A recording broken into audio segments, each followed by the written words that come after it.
السلام علیکم ورحمۃ اللہ وبرکاتہ. الحمد للہ رب العالمین والعاقبۃ للمتقین والصلاۃ والسلام علی رسولہ الکریم. اعوذ باللہ من الشیطان الرجیم. بسم اللہ الرحمن الرحیم. لقد کان لکم فی رسول اللہ اسوۃ حسنہ. محترم حضرات، ہم سیرت پر سلسلے وار گفتگو کر رہے ہیں اور آج اس کا 172 سیریل ہے. ہم نے آپ کو گفتگو کی ہے کہ اللہ کے رسول صلی اللہ علیہ وسلم نے دعوت کا کام جو آغاز کیا وہ بنیادی طور پر کن چیزوں کی دعوت دی. اس میں سے ہم آخری 5 باتیں بتا چکے ہیں. آخری بات باقی ہے کہ آپ نے آخرت کا تصور دلایا اور آخرت میں پھر میں نے آپ کو جنت اور دوزخ کی بات کی. جنت کے بارے میں کچھ باتیں آج باقی ہیں، وہ پوری کریں گے انشاءاللہ. اور اس کے بعد ہم آخری بات کہ اللہ کے رسول صلی اللہ علیہ وسلم نے تقدیر پر بھی ایمان لانے کی بات کی، اس پر بھی ہم بات کریں گے. انسانی زندگی کی جو کوششیں ہیں، ہم جو اسٹرگل کرتے ہیں، کوشش کرتے ہیں، اس کی سب کی بنیادی وجہ یہ ہے کہ ہم کو سکون مل جائے. جس لائن سے بھی جو لگا ہوا ہے، پیسہ کمانے کے چکر میں، شادی بیاہ، گھر گھوڑا گاڑی، سب کے پیچھے کس چیز کی تلاش ہے؟ سکون کی تلاش ہے.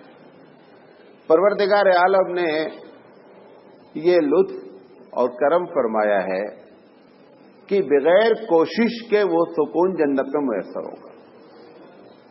جس کے لیے ہم یہاں خون پسینہ ایک کر دیتے ہیں، وہ چیز وہاں پر کیا ہوگی؟ بغیر کسی کوشش کے ملے گی. یہ دیکھا جائے تو بنیادی طور پر جنت میں اور دنیا میں فرق ہے. قرآن مجید نے اب وہ جو سکون ہے، کبھی ہم کو آنکھوں کے ذریعے اچھی چیز کو دیکھ کر سکون ملتا ہے. آپ دیکھیں، ایک ایک چیز دیکھیں. کبھی اچھی خوشبو آ جاتی ہے، ہم بہت ریلیکس ہو جاتے ہیں. کبھی جو ہے وہ ہم اچھی خوبصورت چیزوں کو دیکھ کر کے کیا ہوتے ہیں؟ سکون حاصل ہوتا ہے. آپ ایک ایک باتیں کل جو میں نے بتائی ہیں وہ جنت کی، اس میں ہر چیز جس کے ذریعے سکون ہوتا ہے سب کو میسر کی ہے اللہ تعالیٰ نے. خوشبو سے لے کر، خوبصورتی سے لے کر کے طہارت اور پاکی. بہت سے لوگ ہوتے ہیں، ایک بہت بڑے بزرگ ہیں مرزا مظہر جانے جانا، ان کا بہت لطیف مزاج کے آدمی تھے. تو ایک نواب صاحب ان سے ملنے آئے تو نواب صاحب نے کہا کہ پانی پینا ہے. تو گھڑا ہوتا تھا، تو گھڑے پہ جو ہے وہ گلاس رکھا ہوا تھا. نواب صاحب سے انہوں نے کہا پانی پی لیجیے آپ. نواب صاحب نے پانی پیا. پانی پینے کے بعد گلاس اسی کے اوپر رکھ دیا. گلاس تھوڑا سا ٹیڑھا رکھ دیا. مرزا مظہر جان جانا اتنے لطیف مزاج کے آدمی تھے کہ ان کو ٹینشن ہو گیا. انہوں نے کہا نواب صاحب، آپ کو گلاس رکھنے کی تمیز نہیں ہے، گلاس ٹیڑھا رکھا ہوا ہے، تم حکومت کیسے چلاؤ گے؟ حالانکہ یہ کوئی ضروری نہیں گلاس ٹیڑھا رکھنے والا حکم ہو کہ الگ، لیکن ان کا کہنا یہ ہے کہ ہم کو ہمارے سر میں درد شروع ہو جاتا ہے. اپنے بارے میں بہت بڑے بزرگ آدمی ہیں. ایک کوئی صاحبہ نے ان کو لا کر کے لحاف دیا سردی میں اوڑھنے کے لیے. تو اس میں روئی جو بھری جاتی ہے تو دھاگے سے سلی جاتی ہے. وہ جو سلائی تھی وہ ٹیڑھی تھی. وہ جب انہوں نے دیکھ لیا تو کہتے ہیں کہ رات بھر سردی میں ہونے کے باوجود میں اس لحاف میں سو نہیں پایا. مجھے نیند ہی نہیں آئی کہ اس کی سلائی ٹیڑھی ہے. ایسے مزاج کے لوگ ہوتے ہیں. اللہ تعالیٰ نے جنت میں سب کچھ، آنکھوں کو جو اچھا لگتا ہے اس کا انتظام کیا ہے. خوشبو کے بارے میں ایک سے ایک چیز ہے. کبھی آپ دیکھیں خوب پیاسے ہوں، یہاں تو خیر نہیں محسوس ہوتا جہاں پہ گرمی ہوتی ہے، خوب بندہ پیاسا ہو اس وقت آپ اس کو ایک گلاس ٹھنڈا پانی پلا دیں، اس کے دل سے کیا ہوتا ہے؟ وہ جو دل سے بولتا ہے الحمدللہ، وہ دل سے بول رہا ہے، اس کو اتنی خوشی ہوتی ہے جس کا جواب نہیں۔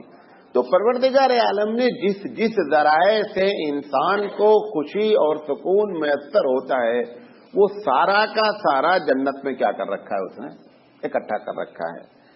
تو ایک جگہ تو وہ یہ کہہ کر کے ساری باتوں کو لپیٹتا ہے کہ وَلَكُمْ فِيهَا مَا تَشْتَهِي أَنفُسُكُمْ، کہ تمہارے سکون کے لیے جتنی چیز تمہارا دل چاہتا ہے وہ سب ہم نے اکٹھا کر رکھا ہے۔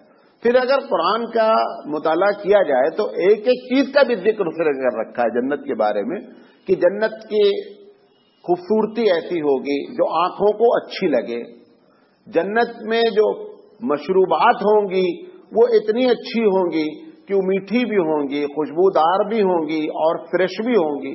تو اس طریقے سے اللہ تعالیٰ نے سکون کو گویا کہاں اکٹھا کر دیا ہے؟ جنت میں۔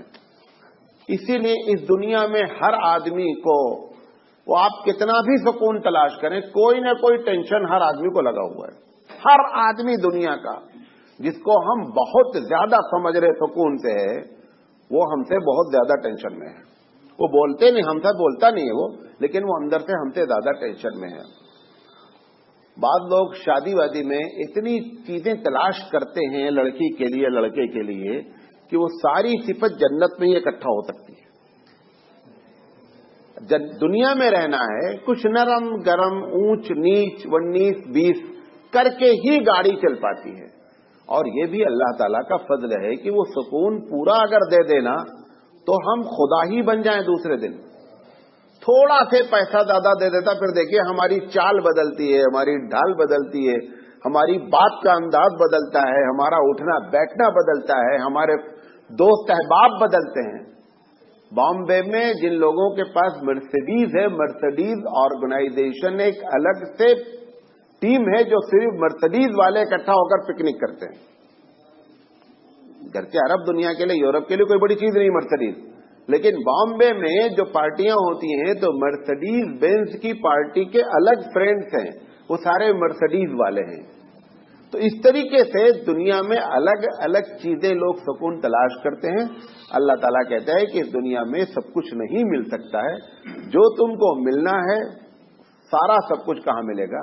آخرت میں ملے گا۔ اچھا، دوسری چیز انسان کو جو خطرہ لاحق ہوتا ہے وہ یہ کہ کہیں یہ چیز چھن نہ جائے۔ تو قرآن مجید کہتا ہے کہ لا خوف علیہم ولا هم یحزنون، کہیں بزرگوں کی صفت بیان کی ہے اور کہیں جنتیوں کی صفت بیان کی گئی ہے کہ آپ کو کوئی خوف کھانے کی ضرورت نہیں ہے کہ آئندہ معلوم نہیں جنت سے کب پرچہ آ جائے کہ بھائی گیٹ آؤٹ۔ جنت میں جو داخل ہو گیا اس کو گیٹ آؤٹ کا پرچہ نہیں ملنا ہے۔ لہذا دوسری جو سکون کو ختم کرنے والی چیز ہوتی ہے وہ دوسرا یہ ہوتا ہے کہ آدمی کو یہ خطرہ لاحق رہتا ہے کہ کہیں ایسا نہ ہو کہ جو ہے یہ معاملہ ہم سے ختم ہو جائے۔ آپ دیکھیں اس دنیا میں بہت سے لوگوں کو اللہ نے شرارت سے کنٹرول کر رکھا ہے، اس وجہ سے ہم شرارت نہیں کرتے کہ کہیں اگر یہ شرارت ہم کر رہے ہیں کہیں ہمارے اوپر یہ نہ آ جائے، لہذا شرارت نہیں کرو۔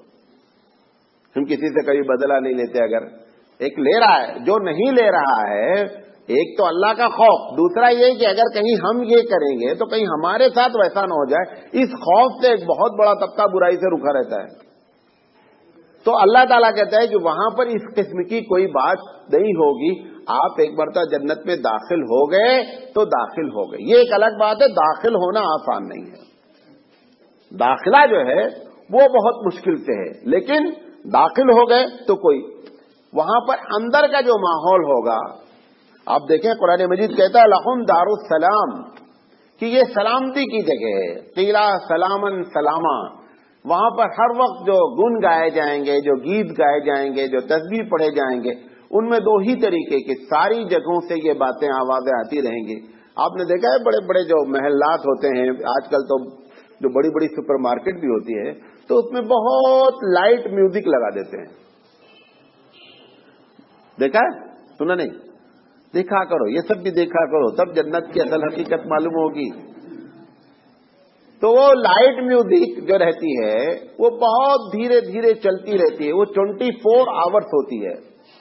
ایسے ہی بعض سپر مارکیٹ عربوں میں رمضان میں، کیونکہ رمضانی مسلمان ہوتے ہیں تو رمضان میں جو ہے نا وہ قرآن کی لگا دیتے ہیں، وہ 12-14 گھنٹے لگاتار قرآن مجید کی ہلکی آواز میں چلتی رہتی ہے، وہ بہت اچھی لگتی ہے۔ تو یہ جو کیفیت ہوگی جنت میں نا، وہ 24 گھنٹے ہوگی کہ جس آدمی کو جس قسم سے دلچسپی ہوگی اس قسم کی آوازیں جو ہیں وہ برابر کیا ہے آیا کریں گے۔ تو اللہ تعالیٰ کہتا ہے کہ وہاں پر سلامتی کے میوزک ہوں گے جو بندوں کو، یا فرشتے جو ہے وہ تسبیحات بیان کریں گے، یا بعض لوگ بھی اپنی طرف سے تسبیح بیان کریں گے اللہ کا شکر کے طور پر۔ یہاں تو تسبیح پڑھتے ہو کہ ثواب مل جائے، اب ثواب کمانے کی ضرورت نہیں ہے، اب ریٹائر ہو گئے ہیں، اب پینشن آ رہی، موج سے کھاؤ۔ بھائی سرکاری جاب کیوں لوگ چاہتے ہیں کہ ریٹائر بھی ہو جائیں گے تو کیا ہوگا، لڑکے ناکارہ بھی نکل گئے تو کوئی پرواہ نہیں، میاں بیوی کھائیں گے۔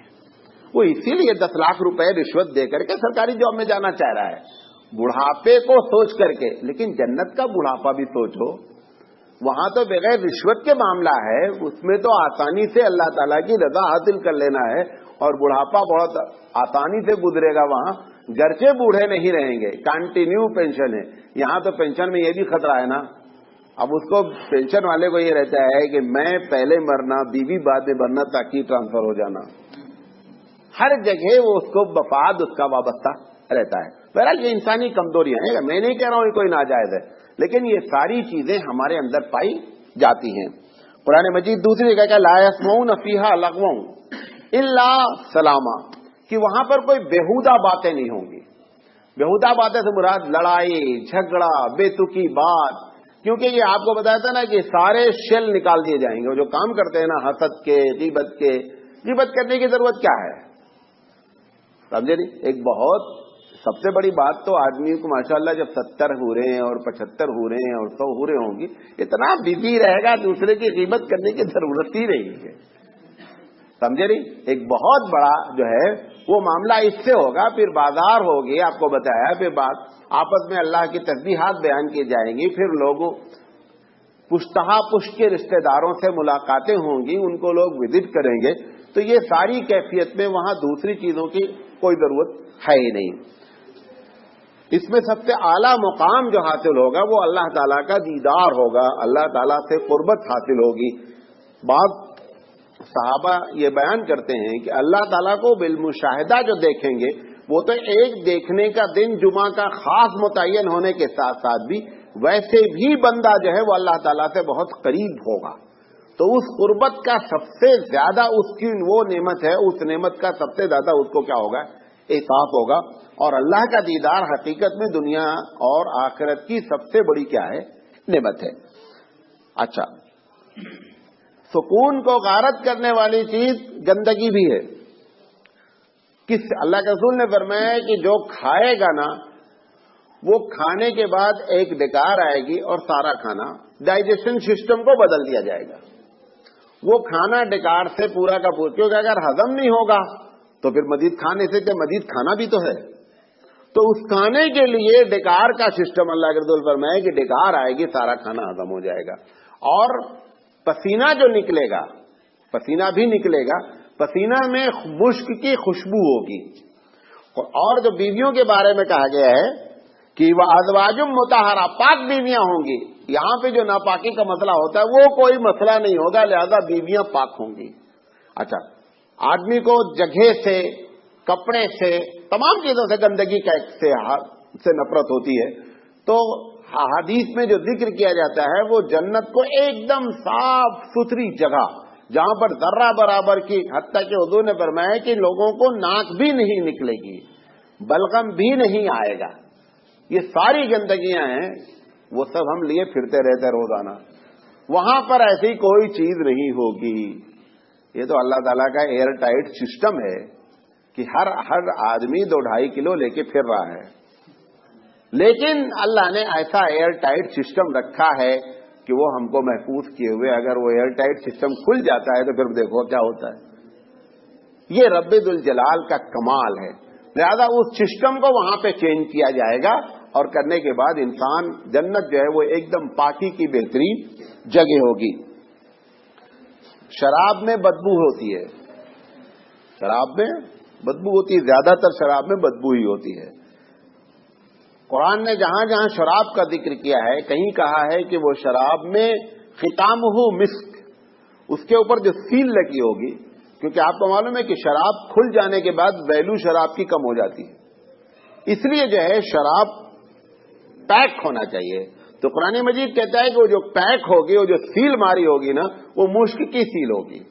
اور دوسری جگہ کہتا ہے شرابن طہورا، وہ جو شراب ہوگی وہ بڑی پاک ہوگی، بڑی خوشبو والی ہوگی، بڑی اچھی ہوگی۔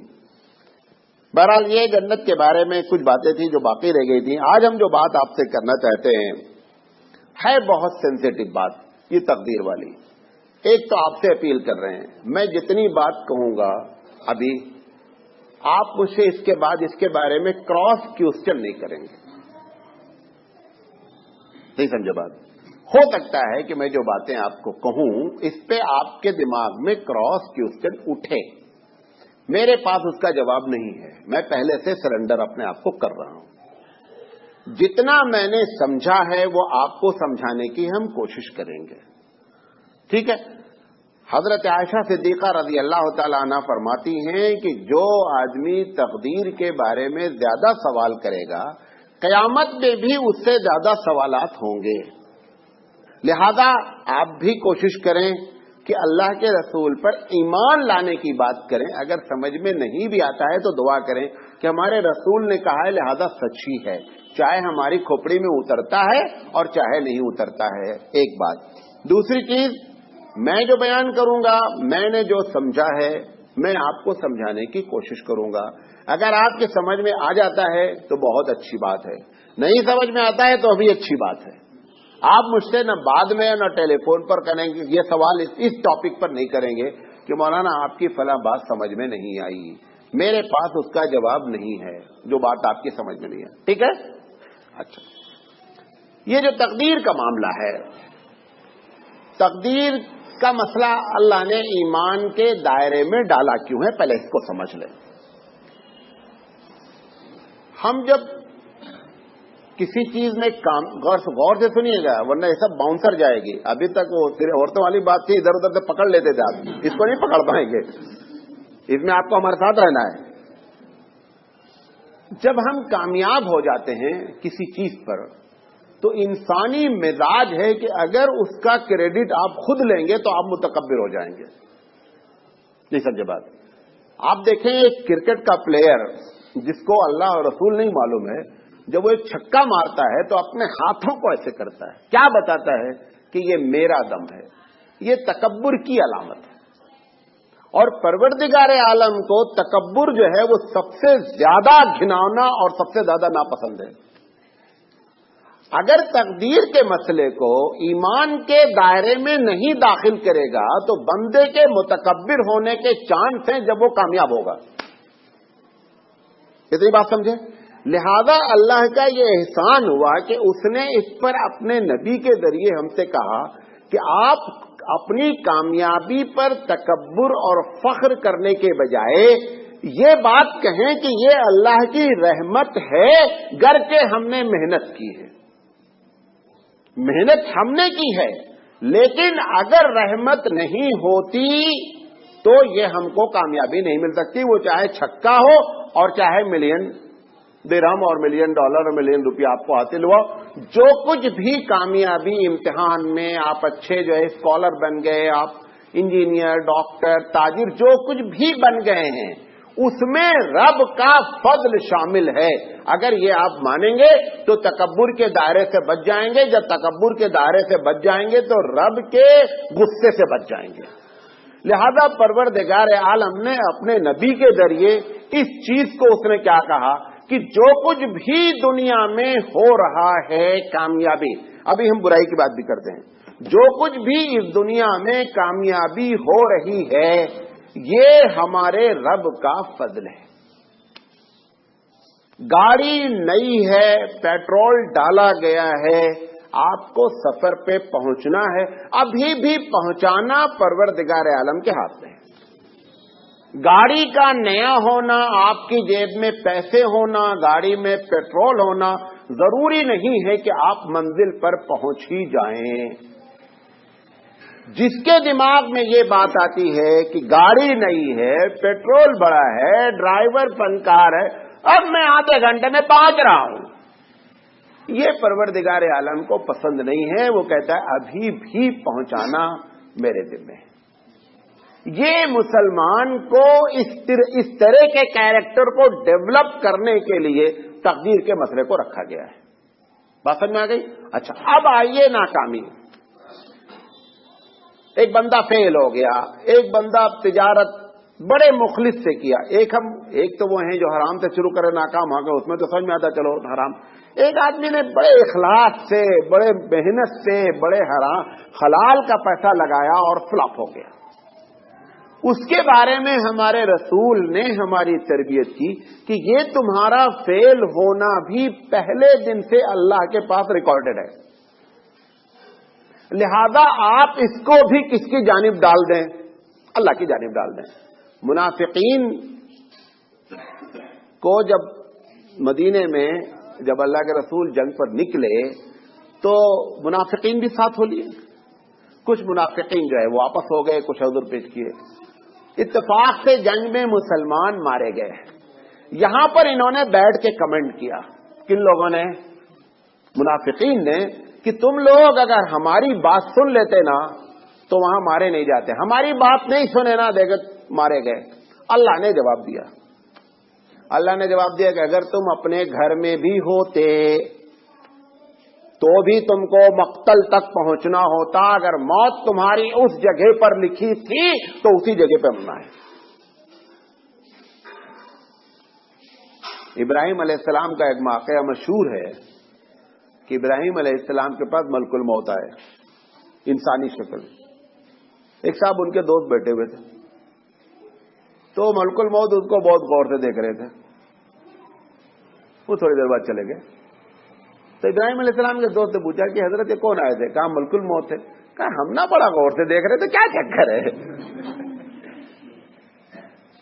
تو کہا معلوم نہیں. کہا تھے لیکن یہ ملک الموت. ابراہیم نے سلیمان علیہ السلام تو کہا سلیمان علیہ السلام سے کہ آپ کے قبضے میں ہوا ہے، ہم کو اٹھا کر کے فلاں جگہ بھیج دو. ہو سکتا ہے وہ پھر دوبارہ ہمیں بہت غور سے دیکھ کے گئے ہیں، دروازہ پتا چلا یہیں سے اٹھا لیے، تو ہم کو آپ فلاں جگہ بھیج دیجئے. کہا ٹھیک ہے. انہوں نے حکم دیا، ہوا نے اس کو پہنچا دیا. تھوڑی دیر بعد ملک الموت پھر آئے. کہا بندہ کدھر گیا؟ کہا بندہ تو ہم نے اس کو تمہارے ڈر سے اس کو وہاں بھیج دیا. کہا ہم یہی سوچ رہے تھے، اللہ بولا تھا اس کی موت وہاں ہے ہی نہیں، یہاں بیٹھا کیسے اس کی جان نکالنے کا.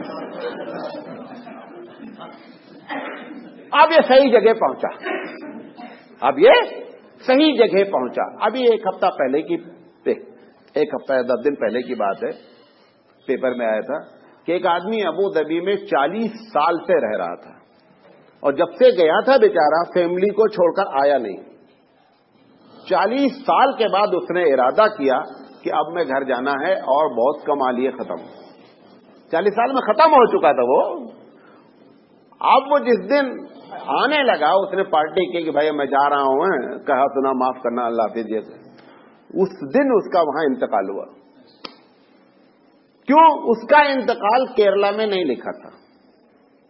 دیکھیں یہ سب اللہ. ایک میرے موجودگی میں جب رہتا تھا ابو ظبی میں، ایک آدمی 17 منزل سے گرا. نیچے کار پارکنگ کی، کار کی چھت پہ گر پڑا، بچ گیا، کھڑا ہو گیا ٹھک سے. پیچھے لوگ ورکر کام کر رہے تھے، بہت خوش ہوئے، ارے یار مبارک ہو مبارک ہو. 17 منزل سے گرا اور بندہ کار پہ گر کے کھٹ سے کھڑا ہو گیا. ایک دلے وہ پکچروں میں کوداتے نہیں ادھر ادھر، ویسے کود گیا وہ. اس کے بعد لوگوں نے کہا مٹھائی کھلاؤ مٹھائی. سارے ورکر کام بند کر دیے، ایک بار خوش ہو گئے، کہا اچھا مٹھائی لے کر آتے. روڈ کراس کر کے مٹھائی لینے گیا، واپس جب آ رہا تھا تو وہاں پر ایکسیڈنٹ ہو گیا اسی دن. کہاں؟ اس روڈ کے بیچ میں، کیونکہ اس کی موت وہاں لکھی تھی، اس کار کی چھت پہ نہیں لکھی تھی. تو یہودیوں منافقین نے یہ کہا کہ موت یہ جو ہے اگر تم نہیں جاتے تو وہاں جنگ کے میدان میں قتل نہیں کیا. اللہ تعالیٰ نے کہا کہ تم اپنے گھروں میں بھی بیٹھے ہوتے تو بھی اللہ ایسی سبیل پیدا کرتا کہ تم جاتے. ہمارے ایک دوست عاصم صاحب ان کا انتقال ہوا، اللہ تعالیٰ ان کی مغفرت کرے. آپ کو یاد ہے کچھ دن پہلے کی بات ہے، رشین پلین اور سعودی پلین ہوا میں ٹکرا گئے دونوں. ہمارے ایک دوست اس میں عاصم صاحب تھے، ان کی موت لکھی تھی اس میں. بیوی ادھر سے آ رہی تھی، مطلب انڈیا سے جا رہی تھی، یہ ادھر سے اس کو لینے آ رہے تھے. تو انہوں نے کہا کہ نہیں تم چلے جاؤ، ہم ایک دم رک کر کے آئیں گے. یہ بیوی چلی گئی، یہ دوسرے دن گئے، حالانکہ دونوں کو ایک ساتھ جانا چاہیے تھا. دوسرے دن گئے اور اس پلان میں ان کو کریش ہو گیا. یہ سب بتاتا ہے کہ یہ سب پروردگار عالم کا ایک فارمولا ہے، اس کا ایک پلان ہے، اس کے خلاف آپ نہیں جا سکتے. تو یہ جو ہم کو مصیبت لاحق ہوتی ہے، یہ اللہ تعالیٰ کے ریکارڈ میں پہلے سے موجود ہے، اس کے علاوہ نہیں ہو سکتا. ان دونوں چیزوں کو اگر آپ پہلا والا کریں گے تو خوشی ہوگی، متکبر ہوں گے. لہذا اس کو کنٹرول کیا کہ رب کی جانب واپس کرو، تاکہ تکبر کے گناہ سے کیا ہو جائے، بچ کر بندہ تقدیر پر معاملے کو ڈال دے. اچھا، اور اگر ناکام ہوا تو میں بہت زیادہ اس کو حزن ہوگا، غم ہوگا، ملال ہوگا. اس ملال سے بچانے کے لیے اس نے کیا کیا کہ بھائی جو کچھ بھی آیا اللہ کے علم میں. جب ہم کو یہ معلوم ہو جاتا ہے کہ اللہ کی طرف سے آیا ہے، اللہ ہی چاہا ہے، اللہ کے علم میں پہلے سے تھا ایسا ہونا ہے، تو پھر کیا ہوتا ہے کہ ہمارا ہم کو غم جو ہے کیا ہوتا ہے، ہلکا ہو جاتا ہے. یہی وہ چیز ہوتی ہے جو صحابہ کو اللہ کے رسول نے سمجھایا، اور صحابہ کی تربیت ایسی کی کہ بیٹا انتقال کر گیا، بھائی انتقال کر گیا، بڑی بڑی جنگوں میں خطرناک، کوئی فرق ہی نہیں پڑا صحت کے اوپر. جو انسانی فطرت غم کی تھی وہ تو فرق پڑنا لازم ہے. بچہ فیل ہو گیا، یقینی بات ہے کہ اب ہم نے سمجھا رہے ہیں، اس کا مطلب یہ تھوڑا ہے وہ ہنستا ہوا آپ سے کہے ارے بھائی ہم فیل ہو گئے ماشاءاللہ، نہیں بولے گا. اندر سے وہ غمگین ہوگا، وہ نیچرل غم ہے. لیکن وہ جو بات کرے گا، جو اکیلے میں بیٹھ کر سوچے گا، اس وقت اصل وہ ہے اس کا عقیدہ، کہ وہ اکیلے میں بیٹھ کر یہ نہیں سوچنا کہ میں جو ہے اتنی محنت بھی کیا. تمہاری قسمت میں اس وقت فیل ہونا ہی سب سے بہترین چیز تھی، اور اسی کا نام ہے پروردگار عالم کے فیصلے پر مطمئن ہونا. جب آپ ہم پڑھتے ہیں سبحان اللہ، اللہ تیری ذات پاک ہے، کس چیز سے؟ ہر فیصلے سے، ہر چیز میں کوئی غلطی نہیں ہو سکتی. میں مولوی بنا ہوں، اب میں بیٹھ کر کے سوچوں یار میں بھی اپنے بھائی کی طرح سی اے بن جاتا، انجینئر بن جاتا تو خوب نوٹ کماتا. اگر میں یہ سوچ رہا ہوں اندر اندر، میں سبحان اللہ 1000 مرتبہ نہیں 1,00,000 مرتبہ پڑھوں، کوئی فائدہ نہیں سبحان اللہ کا، کیونکہ ہماری اس سوچ نے سبحان اللہ کو ڈیلیٹ کر دیا. یہی وہ چیز ہوتی جو آپ اور ہم عبادت کرتے رہتے ہیں اور کہتے ہیں روحانیت میں پیدا ہو رہی ہے ہمارے اندر. کیوں؟ اکیلے میں، تنہائی میں ہم اپنی اس عبادت کے اینٹی سوچتے رہتے ہیں، اس کے خلاف سوچتے رہتے ہیں. لہذا وہ عبادتیں اپنے اثرات ہماری زندگی پر مرتب نہیں کر پاتی ہیں. تو تنہائی میں، اکیلے میں آپ نے کیا سوچا ہے، اسی کے تحت فیصلہ ہوتا ہے. تو ایک بات اس وجہ سے تقدیر پر ایمان لانے کی بات کہی گئی. ایک بات یہ بات سمجھے. اچھا، اب دوسری بات، ہر مذہب والوں نے اس گتھی کو سلجھانے کی کوشش کی. جتنا سلجھایا اتنا الجھتی گئی. عبد القادر جیلانی علیہ الرحمہ نے اور ہمارے بہت سے رائٹرز نے پورا ایک ایسے لوگ جو لوگ تقدیر کی بنیاد پر ڈسکس کر کے مسائل کو الجھا کر کے الگ الگ طبقہ بن گیا. ایک 50 طبقے ایسے بن گئے جن کے صرف اختلاف کس چیز میں ہے، تقدیر میں ہے. ہم کو جو بتایا گیا وہ یہ کہ آپ محنت کریں اور رزلٹ اللہ کے ہاتھ میں چھوڑ دیں. ایک بات، یہ بات پکی ہے کہ رب قادر مطلق ہے، نمبر 1. نمبر 2، جو کچھ بھی ہوتا ہے اس کے بغیر اجازت کے نہیں ہوتا ہے. حتیٰ کہ کہا جاتا ہے، قرآن حدیث میں صراحتاً لکھا ہے کہ پتا بھی نہیں ہلتا بغیر اس کی اجازت کے. یہ ہمارا ایک طرف عقیدہ ہو گیا.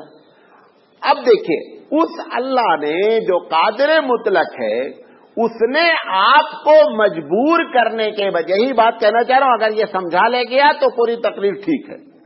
وہ اللہ جس کی بغیر اجازت کے پتا نہیں ہلتا ہے، جو قادر مطلق ہے، اس نے آپ کو ارادے کا فیصلہ کرنے کی طاقت دے رکھی کہ ارادہ کرو گے یہ تمہارے ہاتھ میں ہے، کام کرنا نہیں، ارادہ آپ کریں گے، ارادے کے بعد کام کریں گے، ہم اسی پر تم سے مواخذہ کریں گے۔ اسی لیے کہا جاتا ہے بغیر ارادے کے آپ نے کوئی گناہ کر دیا، اس پر گناہ نہیں ہوگا۔ ایک آدمی اپنی ریوالور ٹھیک کر رہا تھا، گولی لگ گئی، ایک آدمی مر گیا۔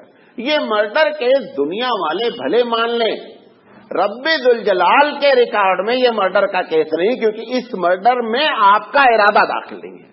تو ارادے میں آپ کو اس نے کیا کر رکھا ہے؟ چھوٹ دے رکھی ہے۔ یہی نام ہے تقدیر کا کہ آپ ارادہ جب تک نہیں کرتے ہیں تب تک وہ کام اگر آپ سے اور ہم سے سرزد بھی ہو جاتا ہے تو اس پر پروردگار عالم گرفت نہیں فرماتا ہے۔ لہذا آدمی مجبور نہیں ہے جو سمجھتا ہے میں کیا کروں، اللہ یہی چاہتا تھا، نہیں، اللہ یقینی بات، لیکن اس چاہنے والے، جیسے ایک دوسری مثال دیتا ہوں، ہر ڈپارٹمنٹ کا ایک منسٹر ہے، ہر ڈپارٹمنٹ کا ایک، سارا مین پاور اس ڈپارٹمنٹ کا منسٹر کو ہوتا ہے۔ وہ مین پاور والا نیچے کے بہت سے لوگوں کو پاور کیا کر دیتا ہے کہ آپ بھی کسی کو برخاست کرنا چاہیں کر سکتے ہیں، آپ اپائنٹمنٹ کرنا چاہیں کر سکتے ہیں۔ یہ جو اس کو پاور دیا گیا، ایسے ہی اللہ مین پاور ہے، اس نے بندے کو یہ اختیار دیا ہے کہ تم کرنا چاہو تو کرو اور نہ کرنا چاہو تو نہ کرو۔ لیکن جب چاہے منسٹر آپ سے پاور چھین سکتا ہے، وہ مجبور نہیں ہے کہ پاور دے دیا لہذا اب میں، آپ نے اپائنٹمنٹ کیا، منسٹر ٹائر اٹھا کر کے کیا کر دے، اس کو کینسل کر دے کہ آپ نے جو اپائنٹمنٹ کیا غلط ہے، نہیں مانتا میں، یا آپ نے ایک کو رکھ رکھا اس نے اٹھا کر کے کیا کرتا ہے، ڈسمس